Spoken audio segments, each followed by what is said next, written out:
right, and welcome on into another episode of the Dynamic Leaders Podcast. I'm Colin, alongside my co-host Jamie Huffman, and we have a great guest episode here coming up for you in just a few minutes. But Jamie and I have some housekeeping to get through, as we do before every episode.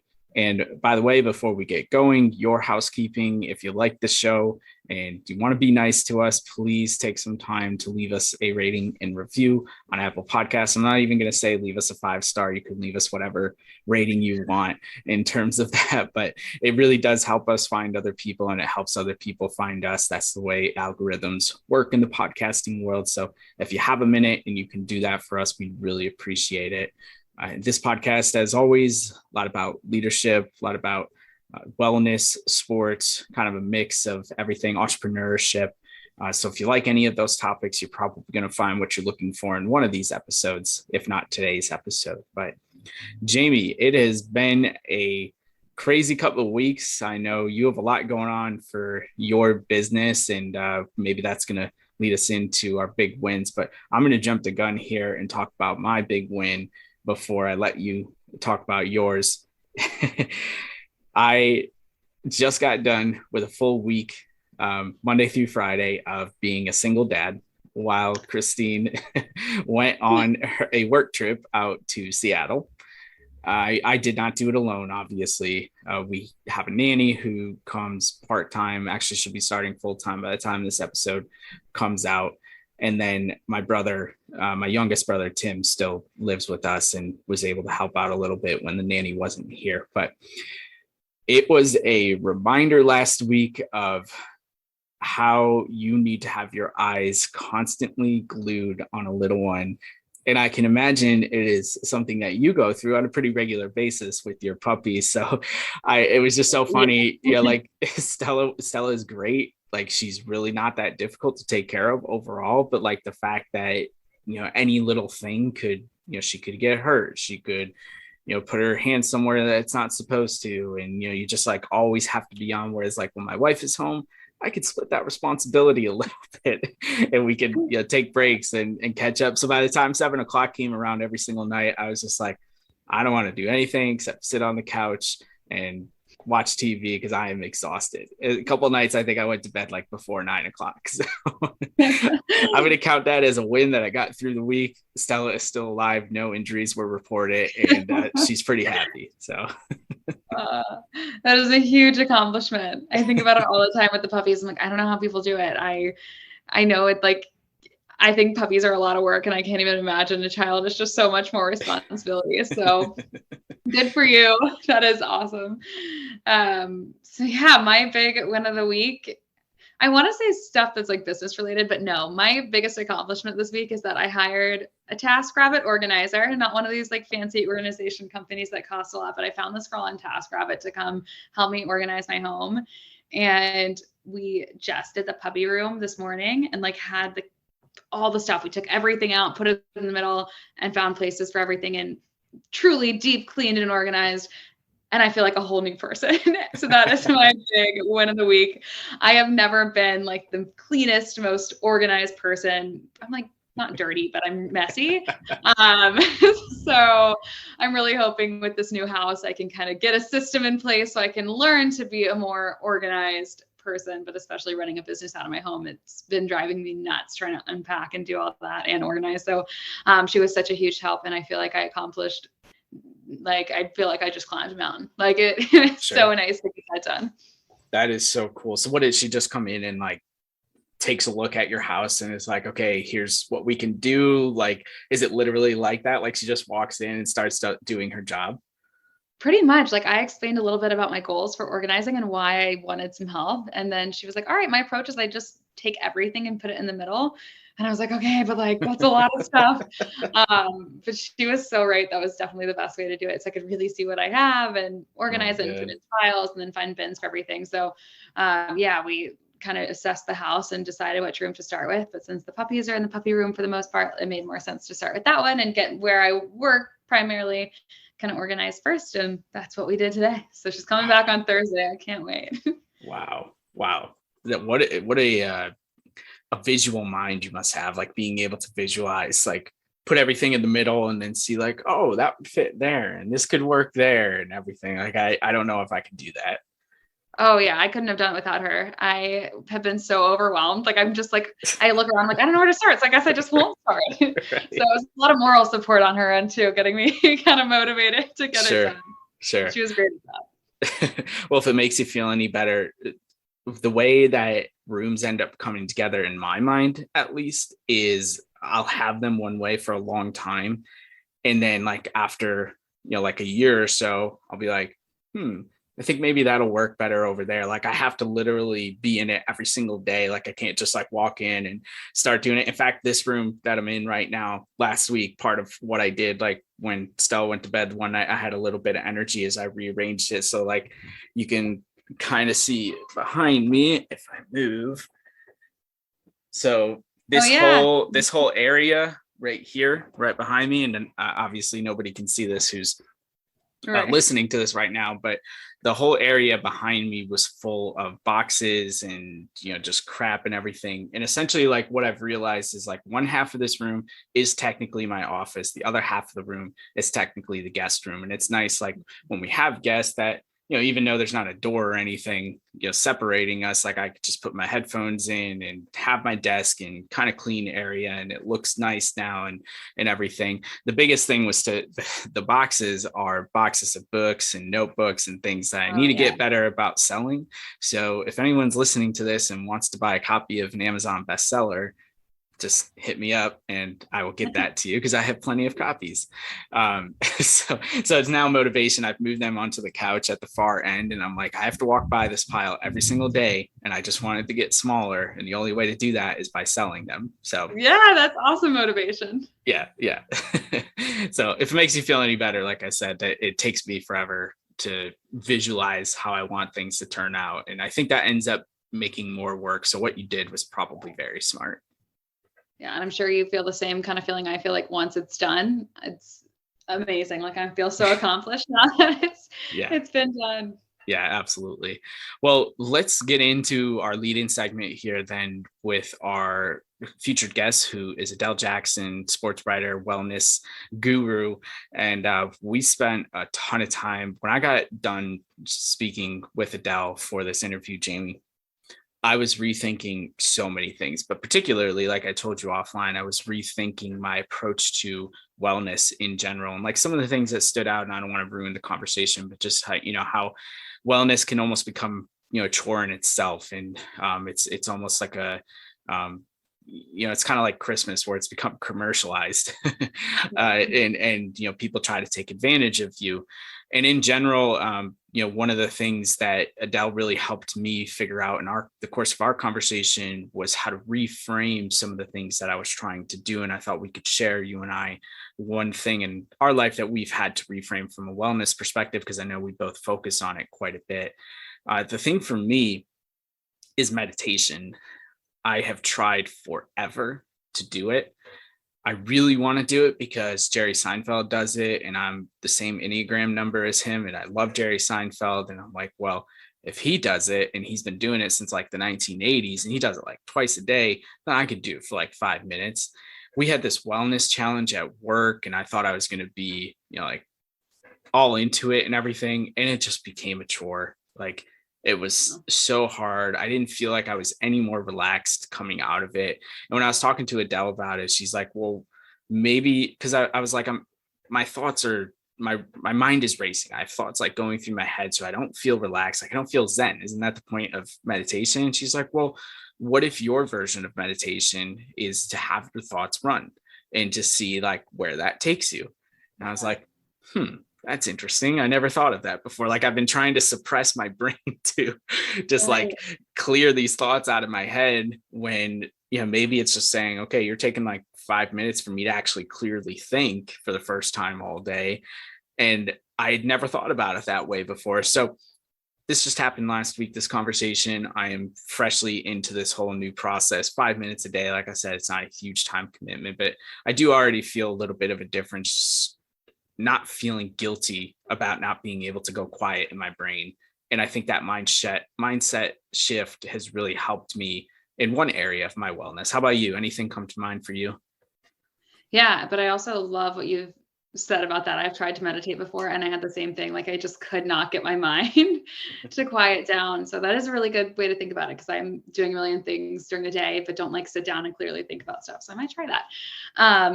But yeah, when you mentioned kind of what we were going to discuss today, the first thing that came to mind for me with wellness was eating and trying to eat healthy and eat well. One thing that I used to beat myself up over is trying to eat so healthy. I mean, I went through a phase where I counted my macros and was really into weightlifting and all of that. And in that phase, I looked great and I felt pretty good, but it was so restrictive. But before that, and then after that, I'd always struggled with binge eating and did that pretty severely and fluctuated in weight and was really not ever able to maintain anything. So one thing that has really helped me over the last really couple of years is reshifting what it means to be healthy and keep it sustainable. So I don't diet at all. I let myself eat everything in moderation. And I'm really, really, really strict with myself when I have an event coming up, or especially when I was still doing photo shoots or acting and all of that as well. There's so much pressure to look your best and feel your best. And I realized for me, anytime I start to put restrictions on myself, the opposite effect happens because I start to binge. So for my wellness journey, being able to not really restrict myself diet wise has helped. And I end up eating so much healthier and being happy and stopping when I'm full and just all around feel better. When it comes to, diet and also just maintaining weight and staying healthy. So that's been a weird shift in mindset over the last few years, going from sports and all this stuff where it mattered so much and everybody was telling you what to eat, to being like, no, I can have everything just in moderation and learning to balance. So that's really helped my wellness journey. Yeah, I will echo that to, the day that I died. That has been, I think, the biggest thing I've learned is like, I can eat what I want as long as I'm not, severely overdoing it. Because if I'm doing that, then something's going to catch up to me eventually, and it's not gonna be good. But I mean, I've said a number of times to you before, I have a big sweet tooth, and that's really difficult for me not to binge sometimes on desserts and different things like that. But I really admire you just the awareness that you had to realize that while maybe you felt really good and even looked really good, and I know those are outcomes of why people are so restrictive sometimes with their the way that they eat, but at the end of the day, if you're not happy, that's the third part of the equation, right? Like that means probably more than those other two things combined. And I'm not telling people to eat one way or another, but I think for the most part, if you're a healthy adult that is pretty active, then for the most part, as long as you're not eating McDonald's 5 nights a week, you can pretty much eat what you want, and it's not gonna kill your body the way that maybe you think that it's going to, and you're not gonna balloon to this weight that you're never gonna be able to take off or something like that. Yeah. And I just think everyone has a different approach and different things work for different people. So I think figuring out that, what works for you and makes you feel the best is really, really important. So, and that took me years to figure out. So that's been a different approach to what I consider being healthy. So. Yeah. Absolutely. Yeah. Well, it looks like both of us have been trying for years, and you've already unlocked something on your end. I might have unlocked something on my end. It remains to be seen. But I think everybody who's listening to this episode, if you didn't learn from Jamie and I, you will learn a lot from Adele. So with that being said, let's get into my conversation with Adele Jackson. Okay, everyone, welcome back to the podcast. Today I'm here with Adele Jackson. And Adele, I would love to start this conversation like I do with many of my guests, just giving you an opportunity to tell the listening audience a little bit about yourself, who you are, and what you're doing. I know sometimes that's a loaded question for people, but let's find out a little bit about who you are, and we'll go from there. Yeah. So my name is Adele. Who am I? I am a writer who primarily works in health and wellness right now, but has had a long background in sports journalism. And I'm also a fitness / movement coach. So right now my hobbies are animal flow and calisthenics. So like a lot of body weight exercises, which has been very useful during the pandemic, I might add. But yeah, those are the kind of things I do. I'm based in Oakland, and yeah.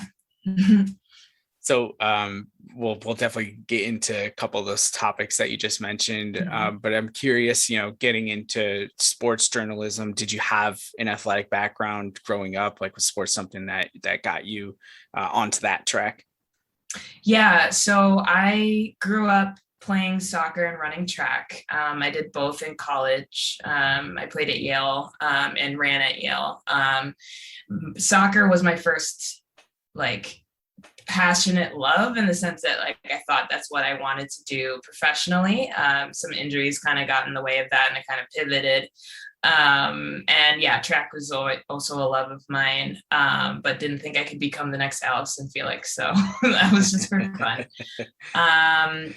And then when I graduated college and I realized that I needed to take a break from soccer because I was still recovering from an ACL tear, I was kind of having sort of like an ego death of sorts, where I didn't know what I wanted to do with my life. So I like went off and took this job teaching English in Japan in like the middle of nowhere. Wow. Yeah, and it really gave me a chance to just like be silent for a very long time, mainly because I was in the countryside, there wasn't much to do. And second, like Japanese was as a language that I learned, but wasn't like super, it wasn't my first language. So I was listening a lot, Sure.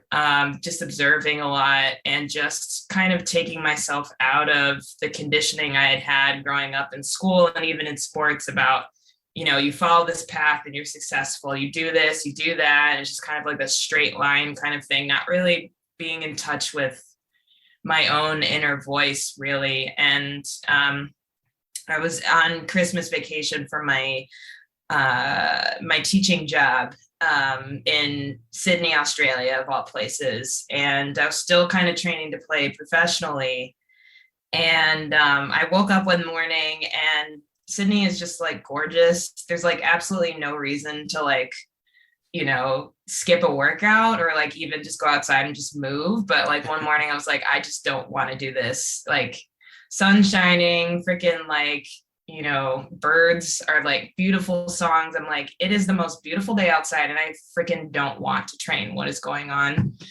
And I realized when I dug deep that morning that I didn't want to play professional anymore because I was doing it for everybody else. And I would have been so freaking happy just to sit on a bench for some professional team just to post it on social media. And when I came to that, I was like, what the heck? Like, that is the worst reason to be doing this. And at that point, I was just like, I need to like really figure out what I want to do. So I was like, okay, what am I good at? And what, brings me joy? I had like a blog at the time. I didn't study journalism in school, but like I always just was kind of like writing. I was like, okay, how do I get paid doing that? And then journalism was the answer that came. So, and I wasn't sure if I was going to do sports because I had been a huge sports consumer. And I think that's like very common for female athletes in general, is like we like playing, but I think there's something about sports culture in terms of like watching it on TV or just like being a fan. This is not for all women, of course, but I didn't grow up like loving watching. And there's like layers to that. So I was like, I don't know. I'm not like a stats person. I'm not like a strategic, like that wasn't me. But I ended up being offered this job at this women's sports company called Excel Sports. And I needed a job in New York when I moved to New York. So I was like, okay, I'll just try this out. And what I fell in love with was not the who's putting points on the board story and why. It was the humans behind the magic that was happening, like their journeys, and their determination to like lean into their authenticity and just like go for something that they want. So that is a long answer to your question. But yes, sports got me into sports journalism in a way that wasn't intentional at first, but yeah, it opened me up to that. Mm-hmm. Yeah, and there's a lot to unpack there. And I think one of the first things I'd like to try to tackle is, I think it's clear from what you just articulated that you're a very introspective, thoughtful person. And I think you already started to talk about how being that type of person, there was some real friction with, and I don't think this is just like particular to sports. I think this is maybe the modern society where like you're Mhm. supposed to have this path, right? Like you're supposed to have this Mhm. direction. And when you're not going on the quote unquote normal path, people see you as kind of a wanderer, getting lost, and like Mhm. you have a hard time getting a normal corporate job because you don't have, these progressive steps on your resume, et cetera. Right. Like how do you balance all of that and to say like, obviously you have goals, you're a driven person. I mean, you almost played Mhm. professionally as an athlete. um how do you balance that with knowing that for you it seems like to be successful and to be happy, maybe more importantly, like you do need to disconnect, you need to get away, maybe not to Japan every single time, but Yeah, no, that's extreme. Um, yeah, and I guess this comes upon I guess a moment that was trending at the Emmys, and I'm forgetting her name right now, but it's killing me that. But she was the one who like wrote and starred in that show, like I May Destroy You, and one of the key points that she said in her speech to like people who write in the industry was that we are so conditioned to just do and just like show up and be present and like look at me on Instagram, look at what all the things that I'm doing. And what she emphasizes, like, don't be afraid to just disappear for a while. Like, don't be afraid to just like, go inward and just listen to like what's coming up and not feel the need to just like create or do or show up in that way that society's telling you to, because that finding that silence and that those moments to yourself is when you're really listening to what your heart desires and what wants to come up and be expressed. So how do I balance that? I would say that sometimes I'm really good at that, and sometimes I'm really not. I right now I feel like I'm in a period where I need to like get back to just like finding moments throughout my day where I'm literally just wandering, like no direction, just like going out for a walk and just like observing. Like I think one of the things that we forget to do, and I think it's really important for me as a writer, is just like watching and observing and just like no judgment, just seeing what comes up in my thoughts, just seeing what sensations come up in my body and all that sort of thing, and just like experiencing life rather than trying to just like just do, create, which is like very, I don't know if you think about yin and yang much at all, but it's very like yang. And nothing wrong with yang, but I feel like our general society's orientation is towards the yang, and we see how that's kind of destructive in some ways. So yeah. yeah, I mean, it's almost like silly when you think about it, the amount of people who deal with anxiety, who deal with burnout, yet we continue to almost encourage that the behavior that led to all of that. When and because I don't, I think about this all the time. I have hard time disconnecting fully. Mm-hmm. I want to, Mm-hmm. but it's really difficult. And it's not even so much that I have FOMO or I feel like I'm falling behind, but like I've just been doing it for so long that it Yeah. almost is like second nature at this point. But I would Mm-hmm. love to have, and part of this I think is the pandemic too, in the sense that Right. we were all kind of holed up in our homes for so long. And my wife and I, we have a vacation on the calendar for February. As long as there's no real bad COVID surge, like that's going to be the first time where we Mm-hmm. truly get away for a very long time. We've had a daughter since then, and Yeah. that's added another layer to everything. And so I think this is all just a reminder, like, do something that gets you completely away to help you like recharge. Like taking a day off at home is a good start, but we've been home for so long. Like Right. I just feel like it's probably in our best interest to like try and go out and explore a little bit. Like even if you're an introverted person or you're a homebody, you don't like to be out. Like yeah, I don't know. It's just I struggle with this all the time too. Yeah. And I tend to, it makes me sad because I tend to lead more toward being like the normal people. And I don't know how my life would be different, if I tried to live it in a much different way. I don't know how much happier I would be, but you're really making me think about that. Yeah. And I want to emphasize that I feel like we all have our different tempos. I think that there's some people that need to be, they're more of the like, let's go, let's do this. And it's more of that energy. And I feel like there's some people, and I guess me, like I'm one of these people where I have been forced into like the kind of like constantly need to be working type environments, just like going to prep school, going to Yale, getting these jobs and like doing. But if I really pay attention to my energy levels, I need days where I'm literally just not doing anything. Like, or I don't have a schedule and I'm just like following what I feel like I just want to do. And that's it, where I feel like more of my creativity comes in, more like intuitive hits come to me. But yeah, I feel like everybody has a different tempo, but we're all being forced into one sort of orientation. And we think this is the way it has to be for everybody. And,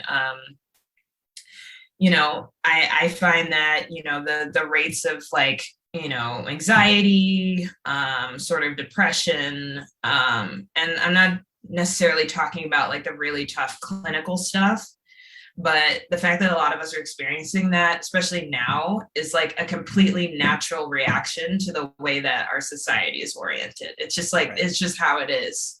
Like, it's not, like I need to do more,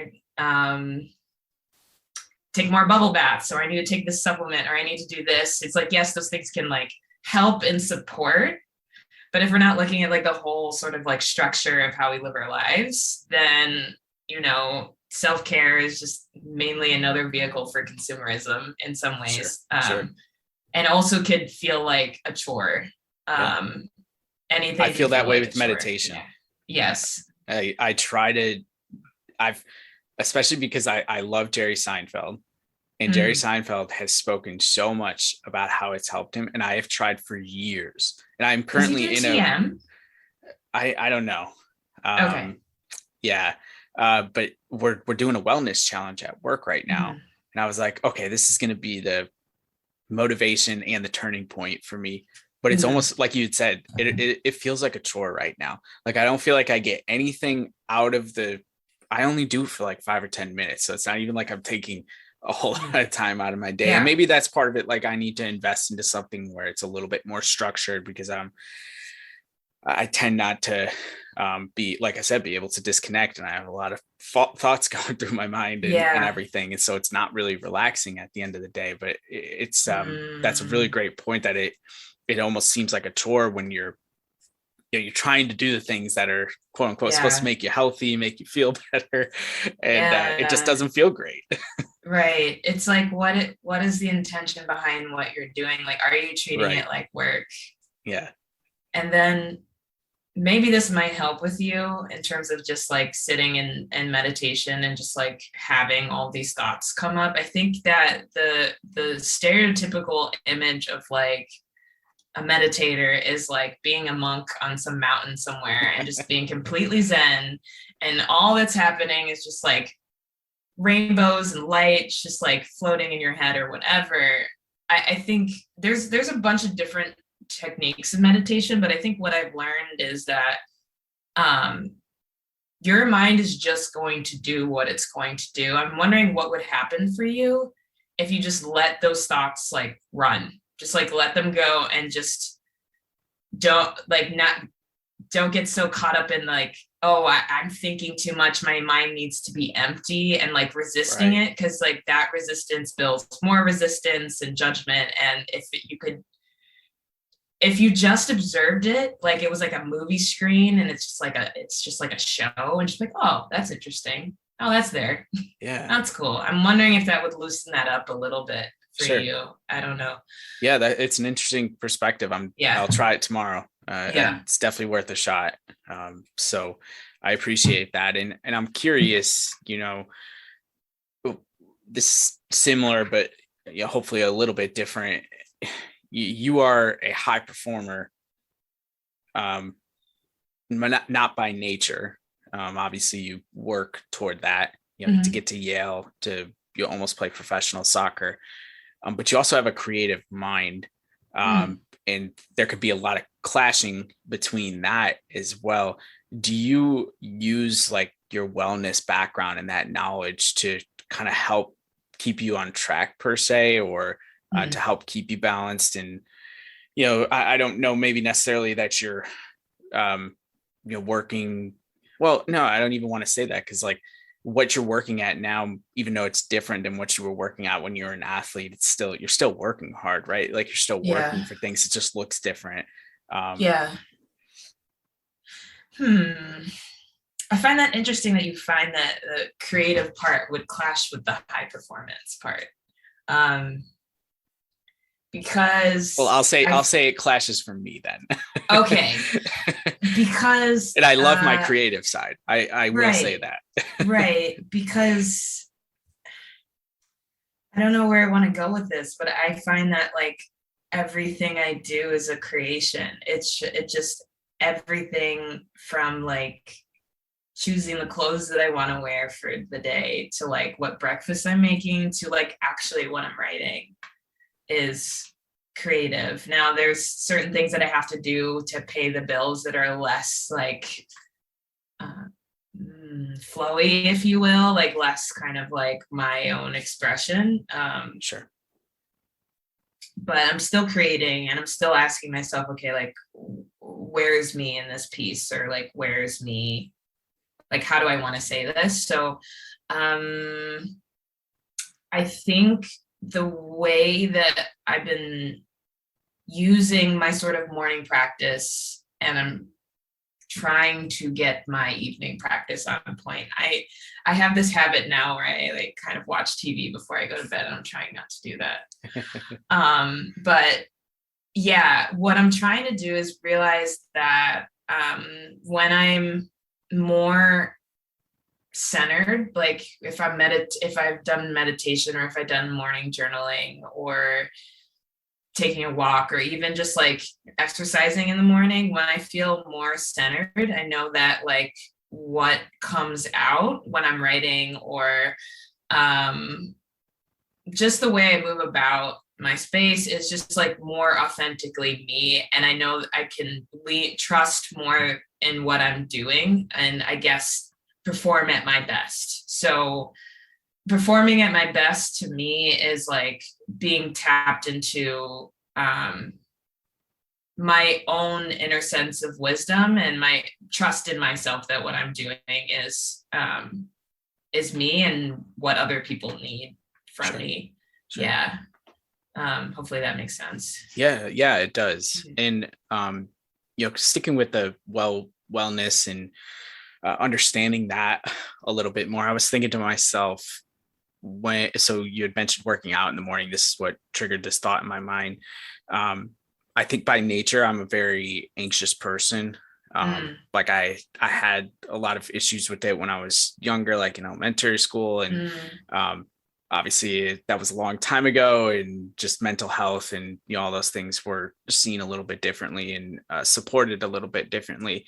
And I still carry with me some anxiety. I've learned to control it. I understand like kind of on a day-to-day basis. And like one of the things for me, I know if I don't I get up before everyone else in my house and I do my workout, because if I don't do my workout like first thing, I feel really anxious afterward. I'm like, when am I going to get this workout in? Like, I have to move. Like, I feel so much better. I feel more centered, if you will, like you were saying, if I get a good sweat in. Yeah. And I'm wondering, like, from a wellness perspective, like, is that something that you do? Is that something that maybe you even teach people, is to like identify those things that, whether it's anxiety or whatever they're trying to, maybe get better at on a day-to-day basis, like find those things in your day-to-day life. Like, working out is not this like significant, crazy thing, right? No. But it makes me feel so amazing. Yeah. Not that I want to do it all day, but yeah. I think what I try to teach people is that, as much as I can, some people are open to it and some people are not, but that we are primarily energetic beings that need to move energy. Like, if we are sitting a lot, if we are just like literally just like I don't know, just like rather stagnant in our lives, like just like not moving that much, the body responds similarly, in the sense that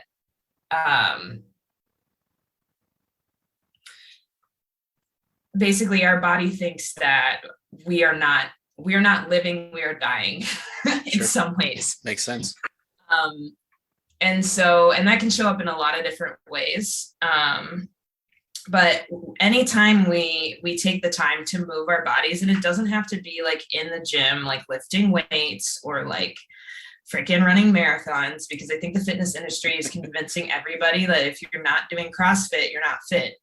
And I'm like, that is not true. And it's also just like, how are you defining fit? And like, so a lot of people get discouraged about quote unquote working out because they're like, I'm not doing this. I don't like that. I don't like these environments. And I try to tell people, like, do you realize that you freaking like doing your laundry, carrying it up the stairs to the laundromat or wherever you're or like doing your yard work or playing with your kid, that's movement. That is like quote unquote fitness, if you will. So if we could, I try to teach people that like you need to find something that has your body and your inner being feeling better about yourself. It doesn't have to look like anything else. Like, I've been trying to, because I've been in sports and fitness for so long and was in the CrossFit world for a while, past 2 years, I'm just like, you know what, I'm going to put the weights away. I'm going to put the gym aside. And then the pandemic happened, so that was convenient. And I'm just going to like figure out how to move in different ways without what everybody has told me is what is going to keep me healthy. And so like, I just remembered as like a kid, I loved dancing. Was I a good dancer? That's debatable. But I would just like put on music. My dad had this like, was it a tape? No, it was a CD. And he had this like surround sound system that was in the basement. And then he kind of wired it up to speakers in the living room. And there was like this like wooden floor area that I treated like my stage. And there's a CD that was just literally just remixes the Macarena. I swear to God, I probably drove my parents insane.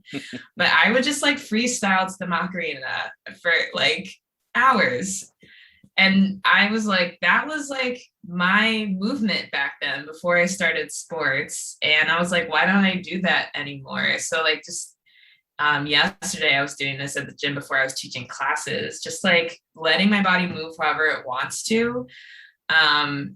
Doesn't look like push-ups, doesn't look like squats and deadlifts, like if you think about how we've treated the body like it's this machine, that it's just like these parts that break and, you need to fix them to be high performance and like all this fuel it right. Like the way we talk about the body is very mechanical and we train like we're robots. Like if you think about it, when are we moving around the house, like doing bicep curls, like literally like you're doing the robot? True. So I I'm trying to break that paradigm and say like that stuff isn't wrong.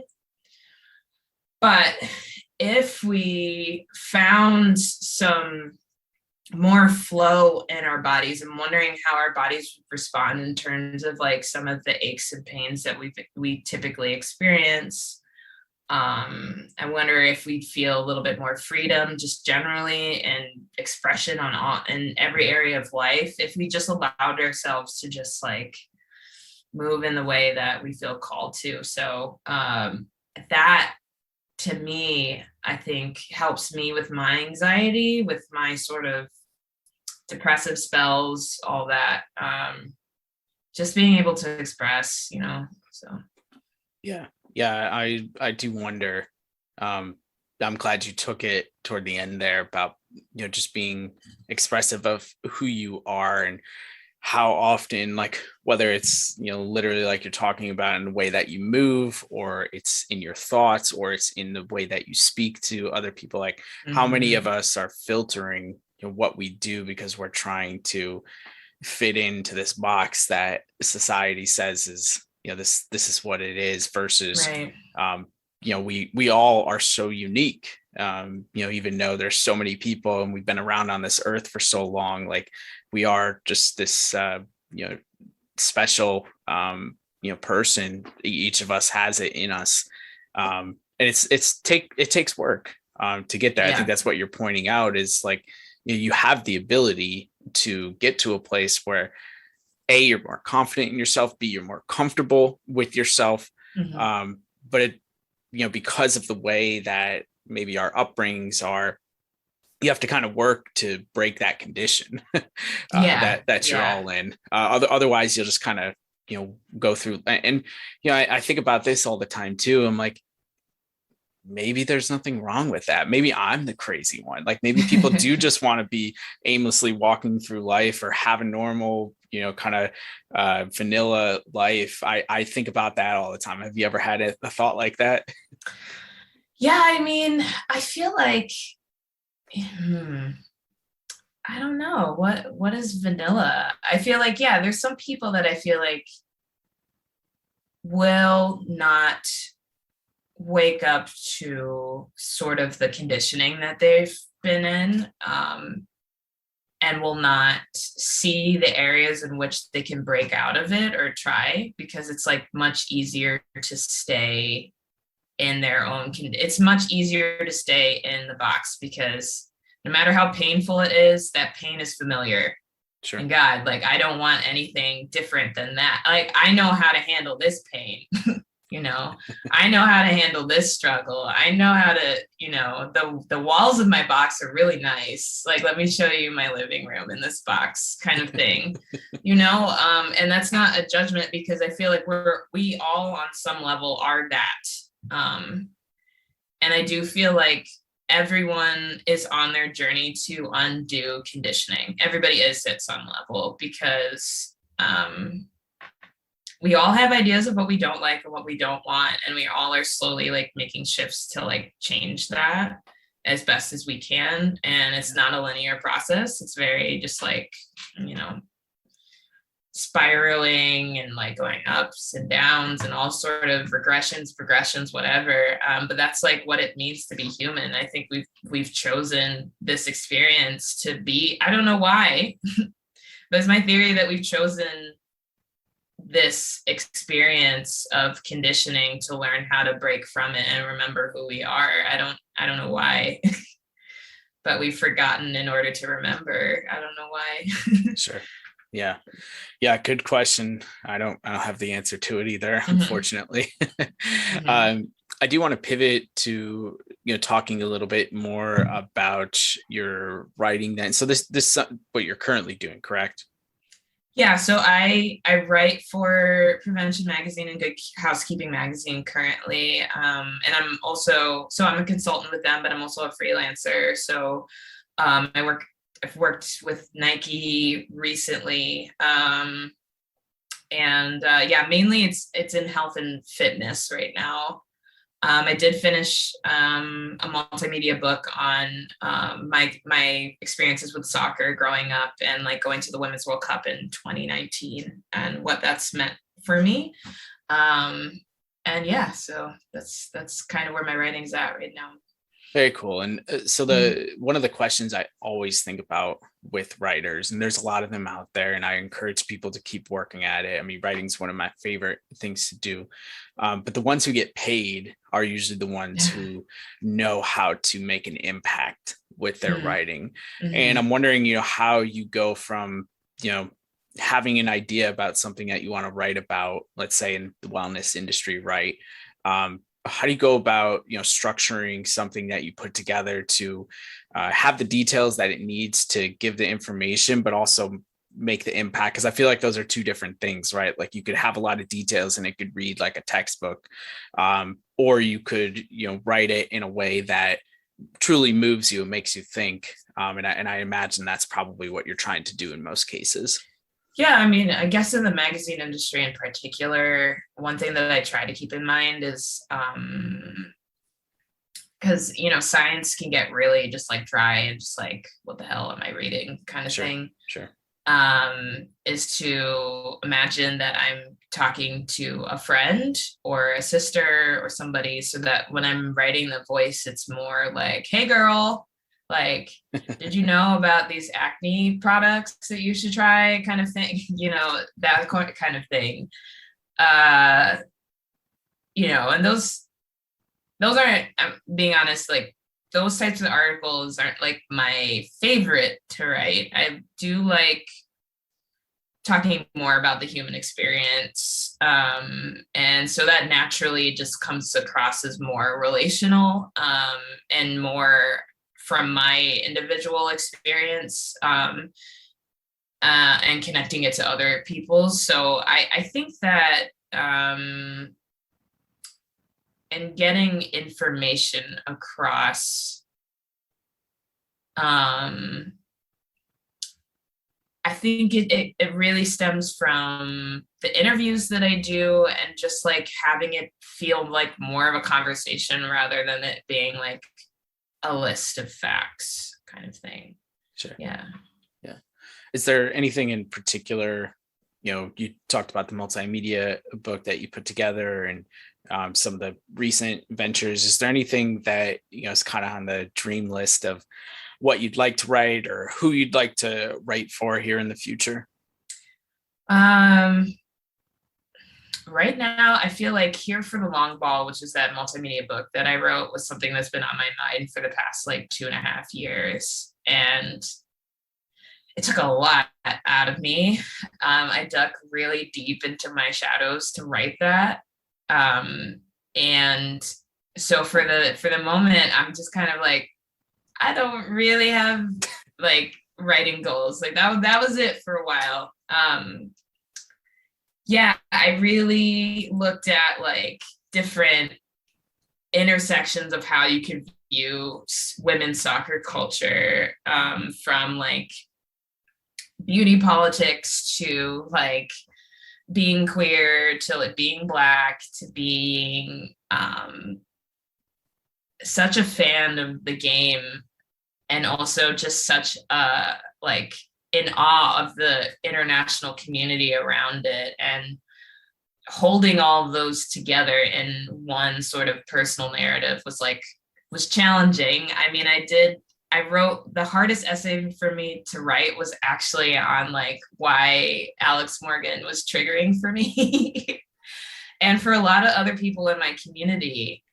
And I'm not a hater. I don't like talking about like, oh, this celebrity, blah, blah, blah, like all this bullshit. Like, I don't like doing that, but there's something to going into why something was triggering for me and what that implicated about myself, how I saw others, and just like how soccer culture is kind of oriented in the United States in particular. So sure. I encourage anybody to read it. It's at hereforthelongball.com.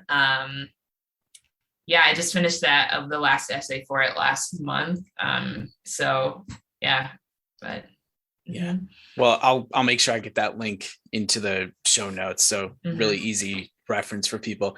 And I totally get how you're feeling about, putting a lot of work into a project. The book right across my shoulder that you can see in the background. Oh yeah. That's my book that came out last year and was about a 3.5-year project as well. And when I was done with that, I was like, I don't want to touch a keyboard ever again. It's a lot of effort. It's so much effort. And I've never done like print stuff before, so kudos to you. But yeah. I mean, either way, if you want to do something right, it takes time. Especially given how easy it is to just publish anything these days. And that's why kind of self-publishing in general gets a bad rap. But I'm definitely going to go check out your work after this. And again, I encourage people to do so as well. Adele, before I let you go here, just want to give you an opportunity if there's any last pieces of advice or anything that you want to leave us with before I let you go.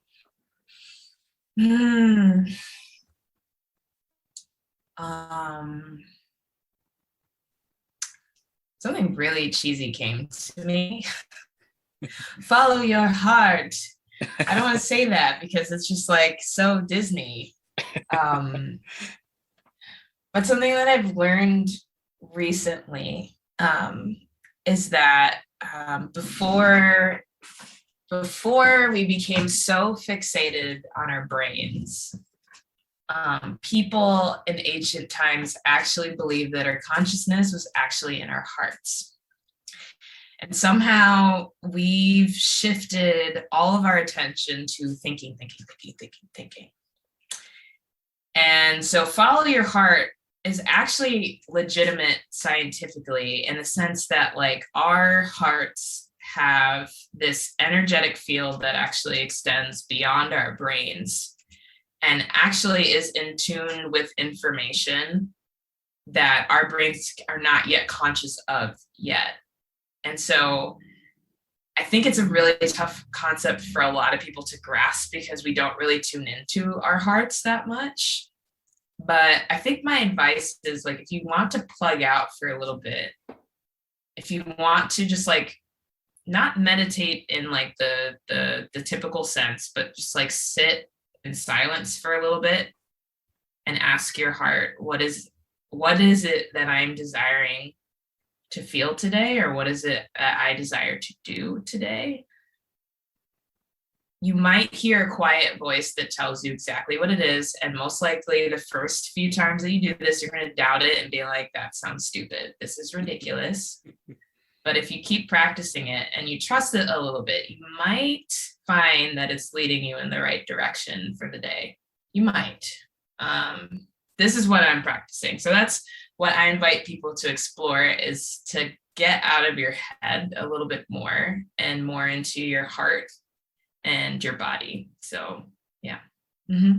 Yeah, no, I think that's awesome. I think that's a great way to end this conversation. I know I have a lot that I'm going to try all these different things that we talked about here today. And I hope the listeners as well will at least take one or two of these items and try to apply them as well. But thank you so much, Adele, for taking the time to be on the show. Yeah, of course. This was fun. Thanks, Colin.